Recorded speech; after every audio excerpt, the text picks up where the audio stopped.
দাম্মামের king Rubel, এই রুবেলরে CID arrest করছে Saudi আরবে। তো রুবেলে টিকটক করে, পেজে ভিডিও আপলোড করে, ইউটিউবিং করে, তো বিভিন্ন সময় বিভিন্ন কিছু লয়ে ভিডিও করে, এবং উনি দাম্মামে থাকে। অনেক লোকজন লইয়া মাঝে মাঝে বলে আমি দাম্মামের কিং। তো ওই দাম্মামের কিং এর সিআইডি অ্যারেস্ট করছে।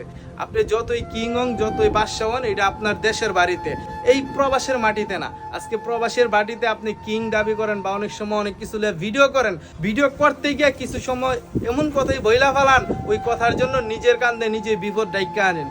তো আপনার আজকে অ্যারেস্ট করছে, আপনারা ছুটাইতে গেলে কে যাইবো? আপনার কফিল যাইবো।